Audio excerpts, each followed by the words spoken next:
মায়ের কথা বাবার কথা কি কখনো মনে পড়ে? হ্যাঁ জি স্যার, বাবা মা, আমার আব্বা মা একদিন 1 ঘন্টা একপাস করে আমার বাবা মা মারা গেছে। বাবা মা কেউই নেই? না। মনে পড়ে বাবার কথা, মনে পড়ে?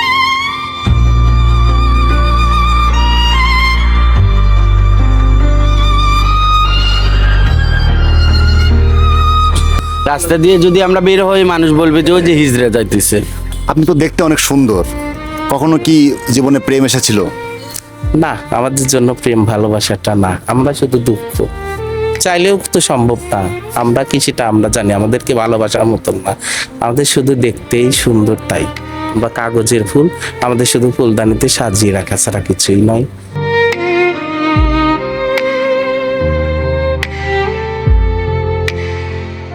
সরকারি হিসেব অনুযায়ী হিজড়া জনগোষ্ঠীর সংখ্যা প্রায় কয়েক হাজার, কিন্তু সংখ্যার চেয়েও বড় সত্য হলো প্রতিটি সংখ্যার পেছনেই আছে এক একটা মানুষ, এক একটা জীবন, এক একটা লুকানো কান্না।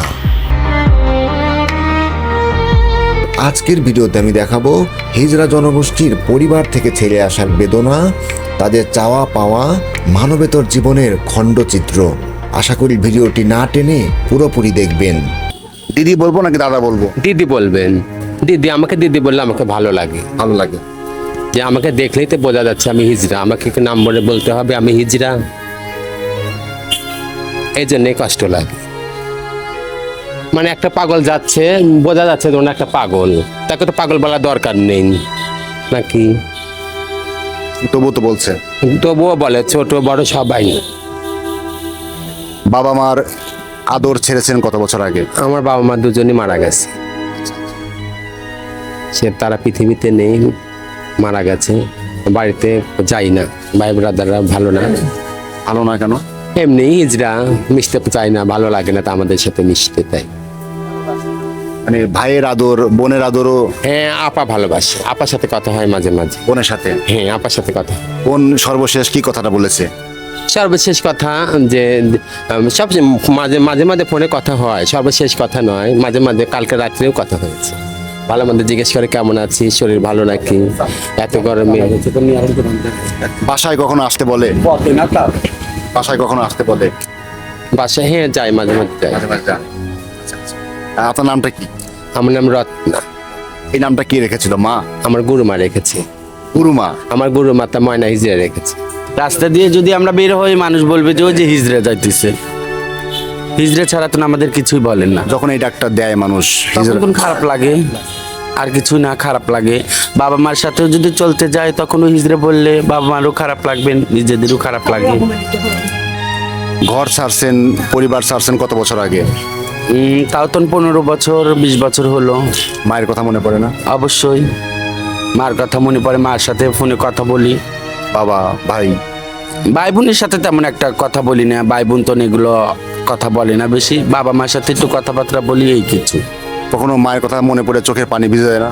হ্যাঁ, মায়ের কথা, মা বাপ জন্ম দিয়েছে, মা বাপের কথা মনে পড়বে না? মা বাপ ছাড়া কিছু আছে? মা বাপের যদি মনে কষ্ট লাগে, মাকে ভিডিও ফোন দেই, মা একটু চুপি চুপি কথাবার্তা বলে। এই চুপি চুপি কেন বলে? চুপি চুপি কথা বলে ওই যে সমাজ ছাড়া আমরা, সমাজের লোক বাপ মার সাথে যদি কথা বলি, এলাকায় যদি যায়, সমাজের লোক ঠ্যাক দেয় বাপ মাকে। কখনো কি মনে হয় না যে মায়ের কাছে ফিরে যায়, একটু মায়ের হাতে গরম ভাত খাই? হ্যাঁ মনে হয়, কিন্তু যেতে পারে, ইচ্ছা করলেও তো উপায় হয় না। ইচ্ছে করলেই তো উপায় পাই না, কিসের জন্য বাবা মার কাছে তো যেতে পারি না।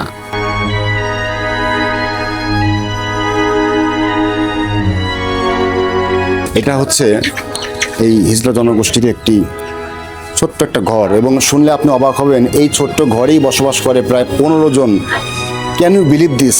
যেখানে আমাদের একটা ছোট্ট ঘরে একা থাকতেই আমাদের নাভিশ্বাস উঠে যায়, সেখানে এইরকম একটা ছোট্ট একটা কনজাস্টেড ঘরের মধ্যে তারা বসবাস করে 15 জন মানুষ।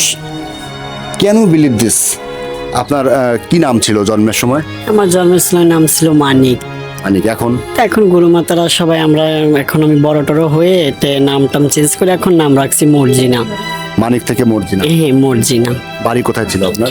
আমার বাড়ি হচ্ছে সিরাজগঞ্জ জেলা শাহজাদপুর থানা, গ্রাম পর্জনাতে। পর্জনা মানে জামিরতার পাশে? হ্যাঁ, জামিরতার পাশে। এখন বড় হয়ে গেছি, পাঠিয়ে দিছে, চলে আসছে। এখন মনে পড়ে যাই, বছরে একদিন কি মাসে 2 দিন 3 দিন যায় আগে করে চলে আসে, আবার চলে আসি গুরু মাতার এখানে।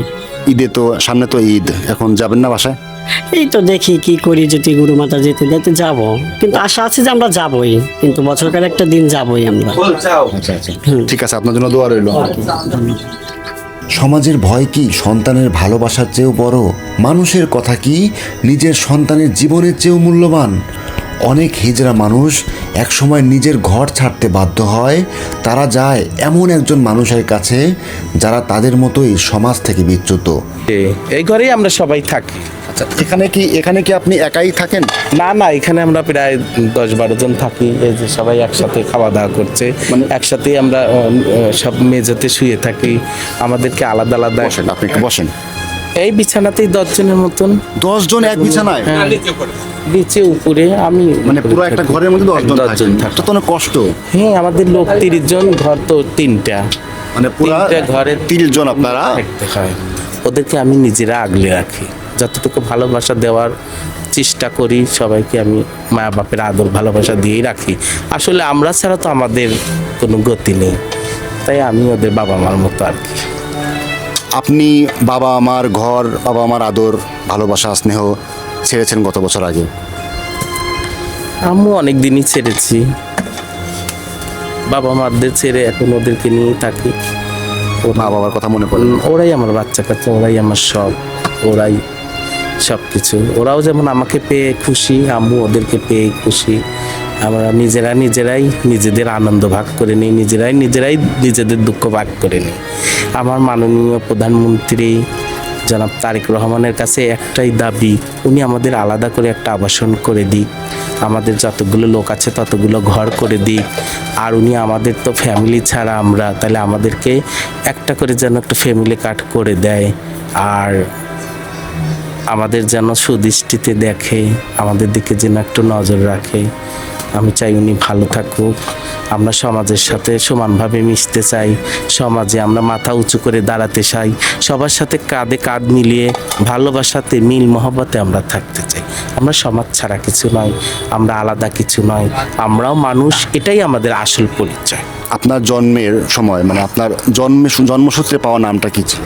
আমার নাম তখন রাজু ছিল জন্মের সময়। এখন আমিন। এখন তো নাম তো চেঞ্জ হয়ে যায়, আমরা তো এক রকম থেকে আর এক রকম চলে আসি। যখন আমরা বড় হয়ে যাই তখন আমরা নিজেদেরকে অন্যরকম চেঞ্জ করে নিই। আপনিও কি কখনো কোনো গুরুমার আন্ডারে ছিলেন? হ্যাঁ, আমারও গুরুমা ছিল। আমার গুরুমাও এখন আলাদা থাকে, আমি আমার বাচ্চা কাচ্চা নিয়ে আমি আলাদা থাকি। মানে বাচ্চা কাচ্চা মানে গুরুমা, হ্যাঁ, আমি এদেরকে নিয়ে আমি আলাদা থাকি। আর আমার যে গুরুমা আছে উনি আর এক জায়গা থাকে বাচ্চা কাচ্চা নিয়ে। আর আমাদের যে নানি গুরু আছে, যে সবার বড় আর কি, উনি আমাদের ইন্ডিয়াতে আছে। উনি আমাদের সর্দার, আসল কথা উনি আমাদের আসল মা, গার্জিয়ান আর কি। আপনি তো দেখতে অনেক সুন্দর, কখনো কি জীবনে প্রেম এসেছিল? না, আমাদের জন্য প্রেম ভালোবাসাটা না, আমরা শুধু দুঃখ। নাই কেন? মন চায় না আমাদের, শুধু দুঃখ ছাড়া আর কি। ভালোবাসা তো আমাদের জন্য না, ভালোবাসা কেউ ছিল কি আপনাকে ভালোবেসেছিল কখনো? না, ওটা চাইলেও তো সম্ভব না। আমরা কি সেটা আমরা জানি, আমাদেরকে ভালোবাসার মতন না, আমাদের শুধু দেখতেই সুন্দর, তাই আমরা বিয়েও বসতে পারবো না, কোনো বাচ্চাও কাউকে দিতে পারবো না। আমরা কাগজের ফুল, আমাদের শুধু ফুলদানিতে সাজিয়ে রাখা ছাড়া কিছুই নয়। আমরা তারা নিজেদের মতো একটি পরিবার বানায়, রক্তের সম্পর্ক না থাকার পরেও তারা পাড়ি জমায় অজানার উদ্দেশ্যে।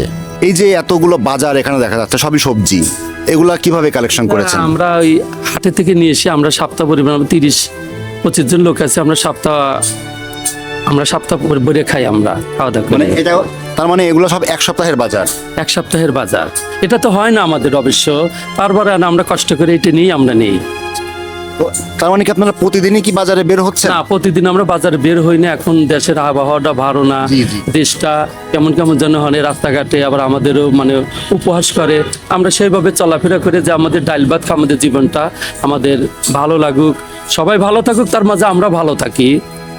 আচ্ছা দিদি, রাস্তায় কখনো বের হয়েছেন, কখনো কোনো প্রতিবন্ধকতার শিকার হয়েছে কিনা? এরকম ধরনের কথা তো আমাদের রাস্তাঘাটে অনেক সিনকেট করে, কথা ধরলি তো অনেক কিছু হয়ে যায়, মারামারি ধরাধরি ফাটাফাটি হয়ে যায়। আমরা ওই কথা কান দেই না, যে আসলে কি আজকে গন্ডগোল করলাম, জর্নি করলাম, কাল তো ওনাদের দরজা আমার যেতেই হবে, আমার খেতেই হবে নাকি, ওদের সাথে জর্নি করে আমার কি লাভটা হবে? যে শালা করলে যদি খুশি থাকে, পরে আবার দেখা হলে বলে যে আমি তোমাকে গাল পারছিলাম, তুমি যেন রাগ করো না। আচ্ছা ঠিক আছে, তোরা বেল ভালো থাক, তোদের দোয়া করি ভালো থাক। এভাবে আবার আমরা এইভাবেই জীবনটা কেটে যাচ্ছে আমাদের। আপনার নামটা কি? আমার নাম, বাবা মাও একটা নাম রাখছি, এটা আমার গুরু মা ময়না হিজড়া, আমি ওনার সন্তান, ওনা আমাকে সালমা নাম রাখিছে। মা কোন নামটা রেখেছিল? আর মার নামটা রেখেছিল আমার হলো মোহাম্মদ আব্দুল সালাম। সালাম থেকে এখন এখন সালমা হয়েছে। সালমা থেকে সালমা হয়েছে। জি হয়েছে। মায়ের কথা, বাবার কথা কি কখনো মনে পড়ে? হ্যাঁ জি স্যার, বাবা মা, আমার আব্বা মা একদিন 1 ঘন্টা এক পাস করে আমার বাবা মা মারা গেছে। বাবা মা কেউই নেই? না। মনে পড়ে বাবার কথা? মনে পড়ে।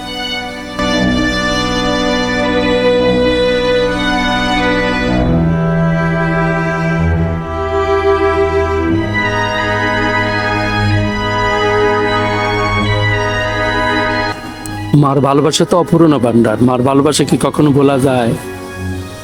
এখন মা বাবা মরে যাওয়ার পরে এখন তো বোঝেন, দর্জনী সবাই বোঝে যে আসলে আমাদের জীবনটা কেমন। সবাই তো আমাদের স্বার্থের জন্যই আমাদের টানে, সবাই তো স্বার্থের জন্য আমাদের ব্যবহার করে। তো এখন ওইটা মনে বুঝ দিয়ে আমার গুরুমার কাছে আমরা থাকি। গুরুমা ভালোবাসলে একসময় খারাপ বলে, আবার গুরুমা আবার বুকে ডাকিলে বলে যে বেটা দেখ, তোদের খারাপ করি, তোরা এরকম চলাফেরা করে। আবার বলে যে ঠিক আছে, বাপ মা থাকতে তো শাসন করতো, বাবা মা থাকতে ভালো মন্দ দেখতো, সে ভালো মন্দটা ওনা আমাদের দেখে, দেখাশোনা করে, আমাদের সুপূর্ণতাই ওনা আমাদের পালন করে আর কি। আমরা এখন তাকেই বাবা মা ভালো মনে থাকেন। করি। আপনার জন্য দোয়া রইলো, আপনার জন্য দোয়া রইলো। শুধু দোয়া না, দোয়া, আশীর্বাদ, প্রার্থনা সব রইলো। আপনি অনেক ভালো থাকেন। অনেক ভালো মনের মানুষ আপনি। আপনার চোখের পানি বলে দিচ্ছে আপনি অনেক ভালো মনের মানুষ, এবং এটাও বলতেছে আপনার চেহারার মধ্যেই বোঝা যাচ্ছে যে আপনার মা আপনাকে ছোটবেলায় অনেক অনেক অনেক ভালোবাসতো। হ্যাঁ, আপনাদের কাছে এটা আমার আবেদন থাকবে যে মা বোন সবাই আছে, আমরা তো তারই একজন সন্তান, আমাদের ভালোবাসবে, আমরাও তাদের সাথে ভালোবাসবো, আমাদের সমাজের সাথে মিশে থাকবো, এবং আমি ডাল ভাতে খুশি থাকবো। আর এখন বাংলাদেশে যে আমার প্রধানমন্ত্রী তারেক জিয়া ভাই, ওনার প্রতি আমার সালাম রইলো, অনেক অনেক শুভেচ্ছা রইলো। ওনা আমাদের একটু ভালো মন্দ দেখবে। কেন এটা রাখেন, এটা আপনার প্রতি আমার শ্রদ্ধা, এটা কোনো করুণা নয়, এটা আমার শ্রদ্ধা। আপনাকে আমি ভালোবাসি, এটা আমার, এটা কিন্তু শোনেন, আমি যেটা বলছি সেটা শোনেন, এটা কিন্তু আমার কোনো করুণা নয়, ভালোবাসা। আপনাকে আমি অনেক ভালোবাসি, এবং আপনার প্রতি আমার ভালোবাসা বেড়ে গেছে যখন আমি আপনার জীবন যুদ্ধের গল্পটা শুনলাম এবং হালকা একটু চোখের পানিও দেখলাম তখন। আর ওই যে সালাম ভাই, যাকে আপনারা সবাই আদর করে সালমা নামে ডাকেন, ওনার যখন চোখের পানিটা দেখছি আমার ভিতরে একটা হিট করছে। আমার সব কিছু সহ্য করতে পারি, কিন্তু মায়ের ভালোবাসা থেকে কোনো সন্তান বঞ্চিত হয়ে আছে অনেক লম্বা সময় ধরে, এইটা আসলে আমি কখনোই মেনে নিতে পারি না। আপা, ঠিক আছে, আপনি অনেক ভালো মনের মানুষ, এবং এখানে এসে হিজড়া জনগোষ্ঠীদের সম্পর্কে আমার একটা ভিন্ন রকমের ধারণা ছিল, ভিন্ন রকমের একটা আইডিয়া ছিল, কিন্তু এখানে এসে এই যে গুরুমা দাঁড়িয়ে আছে তার সাথে কথা বললাম, এবং তার যতগুলো সন্তান এখানে আছে, তার সাথে আশ্রিত যারা আছে তাদের সাথে কথা বললাম, তাদের চোখের পানি দেখলাম, এই সব কিছু মিলিয়ে আমার ভেতরে যে একটা অনুভূতি কাজ করতেছে না, সেটা আমি আসলে আমার এই চামড়ার মুখে প্রকাশ করতে পারবো না। আমার পরিচয় সে মানুষ। আমার জন্য দোয়া লাগবে না, আমার মা বাবার। আশীর্বাদ করি তুমি অনেক ভালো থাকো, তোমার বাবা মা ভালো থাকুক, আমরা সবাই ভালো থাকি, সবার জন্য আমাদের শুভকামনা। সবাই ভালো থাকুক, ভালো চলুক, ভালো কামাই করুক, ওদের কাছ থেকে আমরা নিয়ে কিছু বাস। টাকাটা রাখেন, টাকাটা নিছেন তো? টাকাটা রাখেন মা, আমি আপনাকে মা বলে ডাকলাম। আচ্ছা আচ্ছা, টাকাটা রাখেন, সামনে পবিত্র ঈদুল আজহা। তুমি যেন আরো ভালো থাকো, আমাদের আচ্ছা, আপনিও ভালো থাকেন। আল্লাহ যেন তোমাকে 10 হাতে দেয়, তুমি যেন আমাদের 2 হাতে। ঠিক আছে, আমি যদি এরপরে দোয়া করবেন যেন আল্লাহ পাক আমাকে দেয়, এরপরে যেন আমি আরো বড় অ্যামাউন্ট নিয়ে আপনাদের কাছে আসতে পারি। ঠিক আছে, সামনে পবিত্র ঈদুল আজহা, যদি কোনো একটা ছোট্ট কাজে লাগে, ধন্য মনে করবো আমি নিজেকে। তো দর্শক, এই ছিল মোটামুটি আজকের ভিডিও, যেটা দেখানোর জন্য আমি আজকে এসেছিলাম আমাদের সিরাজগঞ্জ জেলার শাহজাদপুর উপজেলাতে। এটা শাহ মখদুম রহমতুল্লাহর যে মাজার, সেই মাজারের পাশ দিয়ে বয়ে গেছে করতোয়া নদী। সেই করতোয়া নদীরই একদম তীরে এই পিছিয়ে পড়া জনগোষ্ঠীটি বসবাস করে। গুরুমা এখানে দাঁড়িয়ে আছে, তার সাথে আজকে কথা বললাম, মত বিনিময় করলাম এবং আরও অনেকের সাথে কথা বললাম। তাদের প্রত্যেকেরই দাবি আসলে একটাই, খাট পালঙ্কে তারা ঘুমাতে চায় না, তারা চায় সম্মান নিয়ে এই সমাজে বেঁচে থাকার জন্য। এটা আহামরি কোনো চাহিদা না, এটা খুবই সাধারণ একটা মৌলিক চাহিদার মতোই একটা চাহিদা। আশা করি সমাজ, রাষ্ট্র তাদের এই চাহিদাটা পূরণ করবে এবং তাদের মুখেও হাসি ফুটবে সেই প্রত্যয় ব্যক্ত করে ভিডিওটা আজকে এখানেই সমাপ্ত করছি। Thank you.